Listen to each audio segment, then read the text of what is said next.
अपने वादे के मुताबिक बोला था ना। एक है नदीम नानी वाला ते अबूजर दादी वाला, जिसकी दादी है ही को नहीं। हेलो 3 किलो 618 ग्राम अपने वादे के मुताबिक 2500 रुपए किलो जा रही है। सड़ो सड़ो पलपी पलपी एवे खुदा दी कसमें मिट्टी च मिट्टी होना तो इन्ना कमाना हूँ सिर्फ 5-10 रुपए प्रॉफिट रख के ते आहो होता भी ना दसना भाई आहो ए भी जा रही 2500 रुपए किलो च। ठीक है ए भी जा रही 2500 रुपए किलो च। ए भी जा रहे मटरीला का जोड़ा 35,000 तो 25,000 रुपए का होंगे ही मटरीला। ये वाला औरतों वाली प्रोडक्ट है ए वाला। स्पीकर कला दसदा 316 ग्राम। ठीक है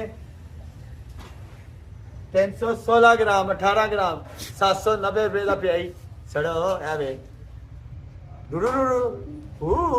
ਇਹਦਾ ਕੀ ਮਤਲਬ ਹੁੰਦਾ ਹੈ ਕਿ ਬੰਦ ਹੋ ਗਿਆ। ਇਹ 2500 ਰੁਪਏ ਕਿਲੋ ਚ ਜਾ ਰਹੀ ਤੇ ਮਨ ਮਰਜ਼ੀ ਦਾ 35-50,000 ਰੁਪਏ ਦਾ ਆਈਟਮ ਹੀ ਇਹ ਸਾਰਾ ਲੈ ਕੇ ਜਾ ਰਹੀ ਜਵਾਨ ਕੈਮਰਾ ਮਾਰ। ਬਾਏ ਜ਼ਬਰਦਸਤ। ਚਲ